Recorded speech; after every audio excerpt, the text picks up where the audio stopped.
ప్రభుత్వ విప్పు ఎమ్మెల్యే ఆది శ్రీనివాస్ ఉన్నారు, మాట్లాడదాం. స్పీకర్ ఇచ్చినటువంటి దానిపైన బీఆర్ఎస్ నుంచి పెద్ద ఎత్తున విమర్శలు వస్తూ ఉన్నాయి.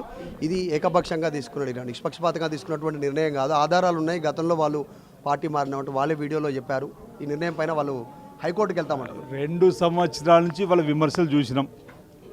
ప్రతినిత్యం మా ప్రభుత్వానిపై నిందారోపణ చేయడమే, మా ముఖ్యమంత్రి రేవంత్ రెడ్డి గారు అంటే కళ్ళలో నిప్పులు పోసుకోవడమే, మేము ఏ కార్యక్రమం చేసినా తప్పడుతుండ్రు. సరే, అది మా ప్రభుత్వ విధానాలకు సంబంధించి. కానీ ఈరోజు ట్రిబ్యునల్ చైర్మన్ హోదాలో 10 షెడ్యూల్లో వచ్చిన అధికారంతో మీరు ఇచ్చిన ఫిర్యాదును వారి ఇరుపక్షాల వాదనలు విని వారు మీ అభ్యర్థిని తోసిపించి తీర్పిస్తే దాన్ని కూడా మీరు తప్పడుతుంది. ఎట్లా అంటున్నారు? మీరు వ్యక్తిగతంగా నిందారోపణ చేయడాన్ని మీరు తప్పడుతున్నారు. మీరు అన్నట్టుగా మీకు నచ్చకపోతే పై కొట్టుకోతే వెళ్ళండి.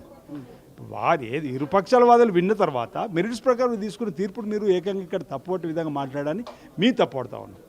నిజంగా ఫిరాయింపులపై మాట్లాడే నైతికత బీఆర్ఎస్ పార్టీకి ఉందండి?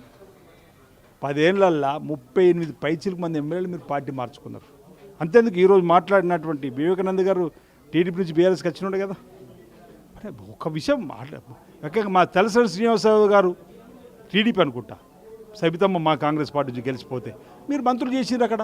మీరు ఈరోజు ప్రజాస్వామ్యం గురించి మాట్లాడడం, ప్రజాస్వామ్యం కూనేందుకు మాట్లాడడం, దయ్యాలు వేదాలు వల్లించినట్టు